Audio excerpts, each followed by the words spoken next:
নমস্কার। চলুন আজকের আলোচনা শুরু করা যাক। আজ আমরা ইঞ্জিনিয়ারিংয়ের এমন একটা অসাধারণ টুল নিয়ে কথা বলবো, যেটাকে বলা যেতে পারে ইঞ্জিনিয়ারের ডিজিটাল ক্রিস্টাল বল।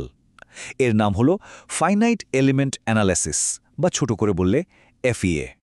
আচ্ছা, কখনো কি ভেবে দেখেছেন বাজারে আসার অনেক আগেই একটাও ফোন তৈরি না করে ইঞ্জিনিয়াররা কি করে বলে দেন যে একটা নতুন স্মার্টফোন হাতে নিলে গরম লাগবে কিনা, বা একটা গাড়ি অ্যাক্সিডেন্ট করলে কতটা সুরক্ষিত থাকবে? এই অদ্ভুত রহস্যের সমাধানই কিন্তু আজকের আলোচনার মূল বিষয়। তো চলুন একবার দেখে নিই আমাদের আজকের আলোচনার রোডম্যাপটা। আমরা একদম সহজ করে ধাপে ধাপে পুরো বিষয়টা বুঝব, গোড়ার ধারণা থেকে শুরু করে এর দারুণ সব প্রয়োগ পর্যন্ত। বেশ, তাহলে শুরু করা যাক। আমাদের প্রথম প্রশ্নের উত্তরটা কিন্তু লুকিয়ে আছে ইঞ্জিনিয়ারদের একটা বিশেষ সুপার পাওয়ারের মধ্যে। এই সুপার পাওয়ারটাই হলো এফইএ। এটা আসলে একটা কম্পিউটার সিমুলেশন, মানে কোনো জিনিস বাস্তবে তৈরি করার আগেই কম্পিউটারের ভেতরেই সেটার একটা ডিজিটাল মডেল বানিয়ে সব রকম পরীক্ষা নিরীক্ষা করে নেওয়া হয়। ভাবুন তো, এর ফলে কতটা সময় আর টাকা বাঁচে, আর ডিজাইনগুলোও হয় একেবারে নিখুঁত। এখন প্রশ্ন হল, এই যে জাদুর মতো কাজটা, এটা হয় কি করে? এর পেছনের মূল বুদ্ধিটা কিন্তু খুব সহজ: ভাগ করো এবং জয় করো। চলুন ব্যাপারটা একটু গভীরে গিয়ে দেখি। এই ভাগ করার প্রক্রিয়াটার একটা বেশ গাল ভরা নাম আছে, ডিসক্রিটাইজেশন। যে কোনো এফইএ সমস্যার এটাই হলো প্রথম এবং সবচেয়ে জরুরি ধাপ। মানে একটা বিশাল জটিল সমস্যাকে প্রথমে ছোট ছোট সহজ ভাগে ভেঙে ফেলা হয়, যেগুলোকে আমরা বলি এলিমেন্ট। ব্যাপারটা অনেকটা একটা বিরাট বড় সন্দেশ খাওয়ার মতো।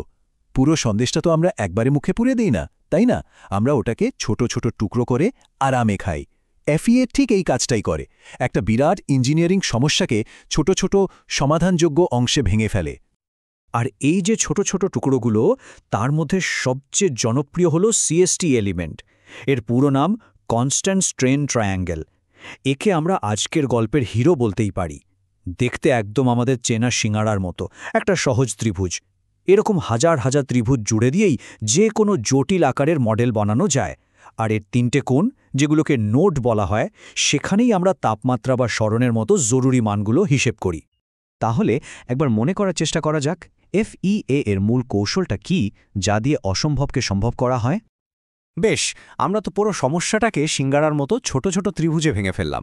এবার চলুন দেখি প্রত্যেকটা ছোট ত্রিভুজের ভেতরে আসলে কি আছে। এর গোপন রেসিপিটা কি?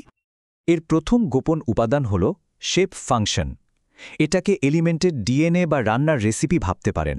মানে এটা এমন একটা ম্যাথমেটিক্যাল ফর্মুলা যা বলে দেয় যে যদি ত্রিভুজের 3 কোণার মান আমাদের জানা থাকে, তাহলে তার ভেতরের যে কোনো জায়গার মান কেমন হবে।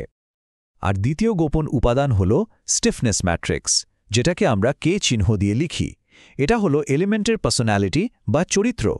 এই ম্যাট্রিক্সটা বলে দেয় যে এলিমেন্টটা কি দিয়ে তৈরি, মানে এটা কতটা শক্ত বা এর মধ্যে দিয়ে তাপ কত সহজে যেতে পারে, এই সব তথ্য। এবার মজাটা দেখুন, এই দুটো জিনিসকে একসাথে করলে প্রত্যেকটা এলিমেন্টের আচরণ একটা খুব সহজ সমীকরণ দিয়ে প্রকাশ করা যায়। সেটা হলো এলিমেন্টের ব্যক্তিত্ব, অর্থাৎ স্টিফনেস ম্যাট্রিক্স। তাকে যদি নোডের মান দিয়ে গুণ করা হয়, তাহলেই পাওয়া যায় তার ওপর বাইরের প্রভাবটা কেমন। কি খুব সহজ না ব্যাপারটা? তাহলে বলুন তো, প্রত্যেকটা ছোট এলিমেন্টের আচরণ জানতে আমাদের কোন দুটো মূল রহস্য বা উপাদানের কথা মাথায় রাখতে হবে? ঠিক আছে, একটা এলিমেন্টের ভেতরের গল্প তো আমরা জেনে গেলাম। এবার কাজ হলো এইরকম হাজার হাজার এলিমেন্টকে একসঙ্গে জুড়ে দিয়ে পুরো ডিজিটাল মডেল বা পাজলটা সম্পূর্ণ করা। এই কাজটা ঠিক যেন একটা বিশাল লেগো মডেল বানানোর মতো। যেমন ছোট ছোট লেগো ব্রিক একটার সাথে একটা জুড়ে একটা দারুণ জিনিস তৈরি হয়, ঠিক সেভাবেই হাজার হাজার সিএসটি এলিমেন্টকে তাদের নোডগুলোতে জুড়ে দিয়ে পুরো জিনিসটার একটা ডিজিটাল যমজ বা ডিজিটাল টুইন তৈরি করা হয়। এই স্লাইডটা কিন্তু খুব গুরুত্বপূর্ণ।